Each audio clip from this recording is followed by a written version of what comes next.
नियमावलीको होइन, यहाँ संविधान उल्लङ्घन गर्ने व्यवस्था मास्ने कुरासँग म प्रश्न उठाइरहेको छु।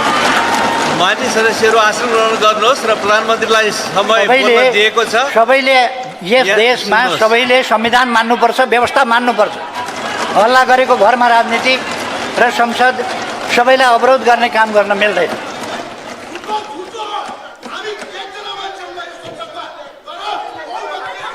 हाल राष्ट्रिय सभाका माननीय सदस्य एवं तत्कालीन गृहमन्त्री श्री कृष्ण प्रसाद सिटौलाले सरकारको तर्फबाट संवाद व्यवस्थापन गर्नुभएको थियो। आपराधिक घटनामा संलग्न कसैले पनि उन्मुक्ति पाउनुहुन्न। यसमा पूर्व राजा शाहले पनि उन्मुक्ति पाउनुहुन्न। फेरि राजा बन्छु, व्यवस्था मास्छु भन्नेले यी सबै श्रृङ्खलाबद्ध घटनामा आफ्नो धारणा सार्वजनिक गर्नु पर्दैन। मानिसलाई मर्नलाई दुरुत्साहन गर्ने जनकमान्डर, इतिहासले कुनामा फ्याँकेका व्यक्ति, अभियानका संयोजक, धनजनको क्षति र लुटपाट, शासक बन्ने मनसुबा प्रधानमन्त्रीले आफ्नो कुरा राखिरहनु भएको छ। चुपचाप यहाँको सहमति असहमति त्यसलाई पछि यी सबै घटनाको मूल जिम्मेवार समय लिएर यहाँले राख्न सक्नुहुनेछ। त्यसैले गर्दा अहिले मान्य सदस्यहरू आसन ग्रहण गरेर केही दिन यता प्रधानमन्त्रीलाई दिएको समयमा यहाँहरूले सुन्नुपर्छ। केही दिन यता संसद अवरुद्ध छ। सुशासन र त्यस मान्य सदस्यहरू कम्प्रोमाइज भएका विषयमा प्रश्न उठ्नु स्वाभाविक छ। हुँदैन। सरकारका यहाँहरूलाई समय पाएपछि यहाँले बोल्न सक्नुहुन्छ। त्यसकारणले मैले यहाँलाई अहिले समय दिएको छैन। आसन ग्रहण गरेर बस्नुहोस्। सम्मानित सदन हो, तर अहिले विषय सामान्य छ। एकजना कर्मचारीको विषयमा प्रश्न उठेको छ। सदन अवरुद्ध छ। महत्त्वपूर्ण संसदीय कार्यमा बाधा पुगेको छ। राष्ट्र सेवक कर्मचारीको गुण दोष टिप्पणी गर्ने स्थल चाहिँ यहाँ हो भन्ने मलाई लाग्दैन। त्यसको प्रक्रिया छ। राम्रो काम गर्नेलाई पुरस्कृत गर्ने र दोषीलाई कारवाही गर्ने विधि पनि यसै सदनले निर्धारण गरेको छ। यति चाहिँ भनौँ, सामान्यतः कुनै पनि कर्मचारीबाट विभागीय मन्त्रीले आफूप्रति लोयल्टी फिल गरेन भने वा मन्त्रीप्रति कानुनप्रति लोयल्टी फिल भएन भने वा लोयल्टी राखिएन भने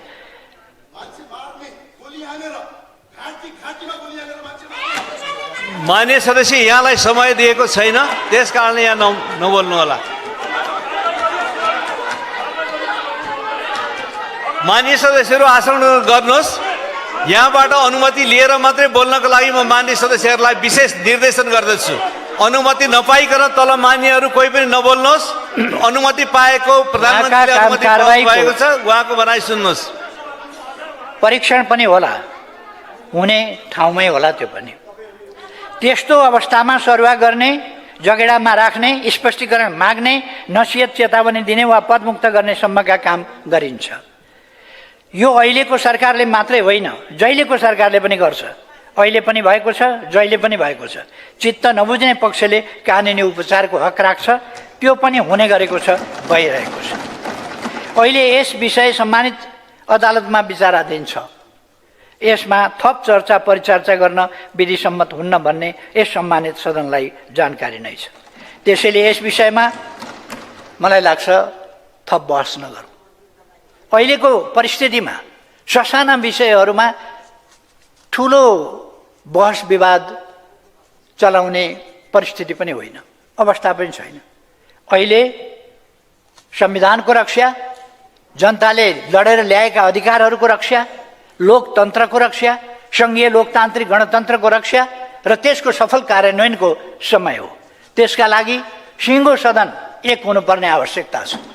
हामीले सुनेका छौँ व्यवस्थाका विरुद्ध, प्रणालीका विरुद्ध, लोकतन्त्रका विरुद्ध, संविधानका विरुद्ध ललकारेर त्यसलाई नै अस्वीकार गर्ने र त्यसका निम्ति विभिन्न प्रकारका असंवैधानिक, गैर कानुनी र समाजलाई नोक्सान पुर्ने गम्भीर अपराधिक क्रियाकलाप गर्ने सम्मका क्रियाकलापहरू भइरहेका छन्। यस्तो बेलामा सिङ्गै समाज गम्भीर हुन पर्दछ।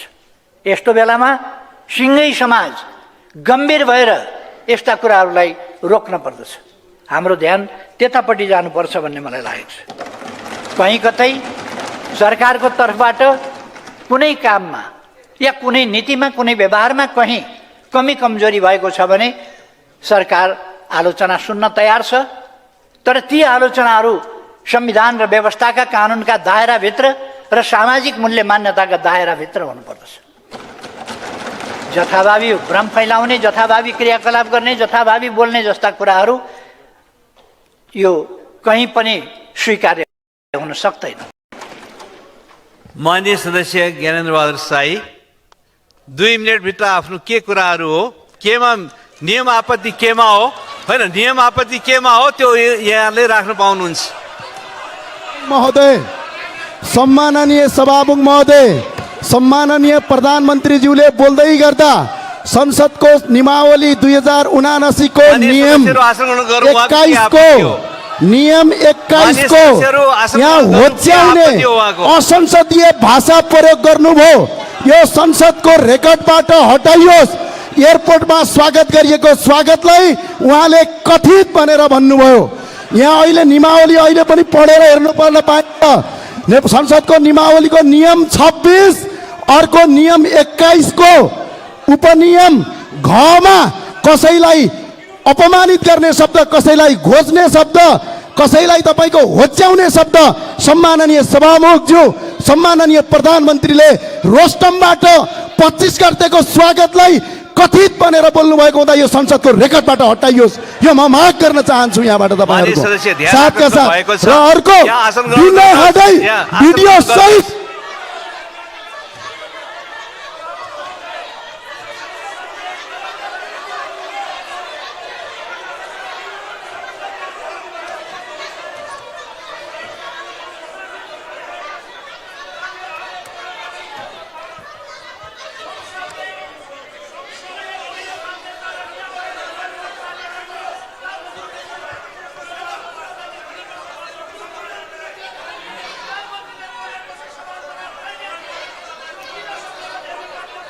माननीय सदस्यहरू यहाँहरू आसन ग्रहण गर्नुहोस्।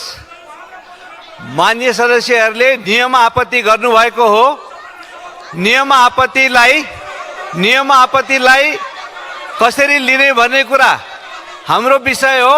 उहाँहरूले भनेको नियम आपत्ति तथाकथित भनियो भन्नेमा रहेको थियो। त्यसले गर्दाखेरि ध्यान आकर्षित भएको कुरा मैले भनिसकेको छु। अब हाम्रो नियमित कारबाही अगाडि बढ्छ। माननीय सदस्यहरू आसन ग्रहण गर्नुहोस्।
माननीय सदस्यहरू ज्ञानेन्द्र बहादुर साईले नियम आपत्ति गरेर उठ्नुभयो।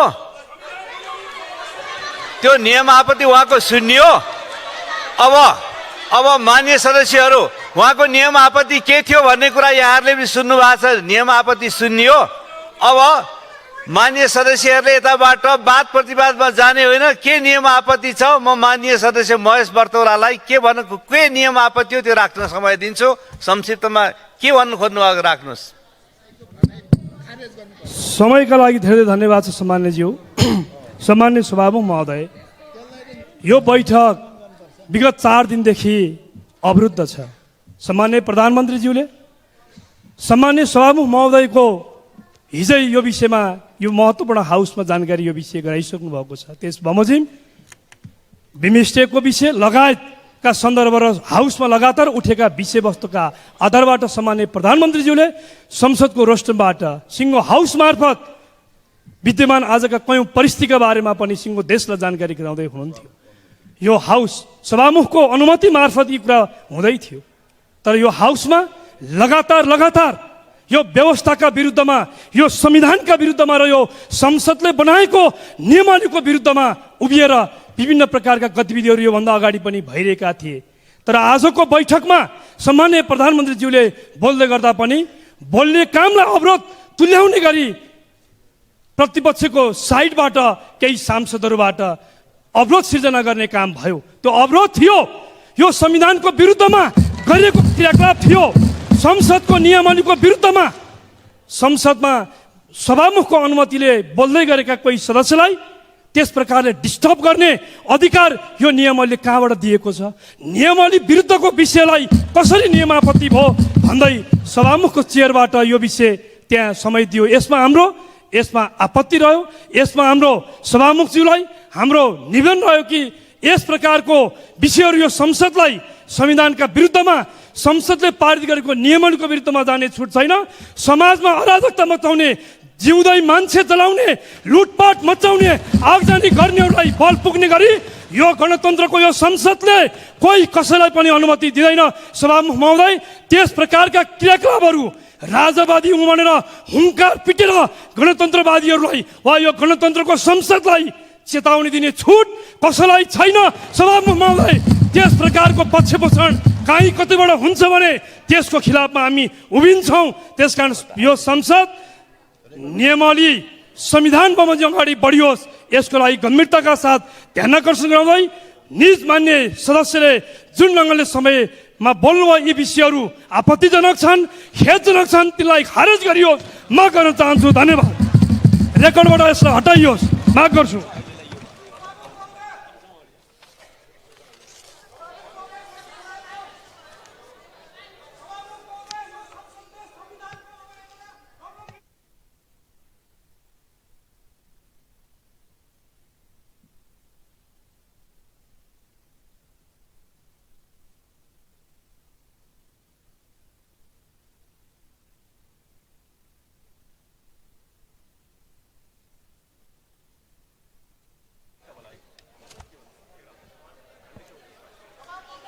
मान्य सदस्यहरूले राख्नुभएका कुराहरू ध्यान आकृष्ट भएको छ। त्यसैले अब अहिले नियमित कारबाहीमा अगाडि जानको लागि मान्य सदस्य अब यसमा छलफल नगरिकन मान्य सदस्यहरू आसन ग्रहण गरिदिनुहोस्।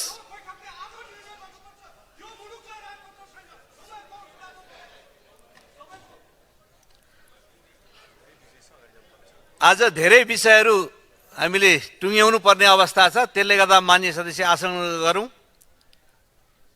यहाँहरूले उठाउनु भएको विषयको पर्याप्त ध्यान आकृष्ट भएको छ। यसमा अब हामीले यसलाई व्यवस्थित गर्दै जाने कुराहरू म राख्न चाहन्छु। र अब मान्य सदस्यहरू विशेष समयमा बोल्नको लागि दलीय आधारमा मान्य सदस्यहरूको नाम प्राप्त हुन आएको छ।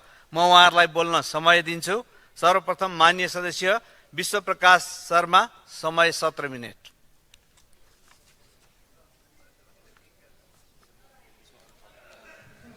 सम्माननीय सभामुख महोदय, हाम्रो संसदीय प्रणालीमा संसद सञ्चालनको आफ्नै परम्परा, मर्यादा र विधिहरू छन्। त्यो विधि बमोजिम देशको प्रधानमन्त्रीले बोलिरहँदै गर्दा बिचमा उठ्ने कुरा, प्रश्न गर्ने कुरा या प्रधानमन्त्रीले बोलिसकेपछि सवाल जवाफ गर्ने कुरा हाम्रो नियमावलीको कुनै अक्षरले, कुनै भावनाले पनि व्यक्त गर्दैन। त्यसैले आज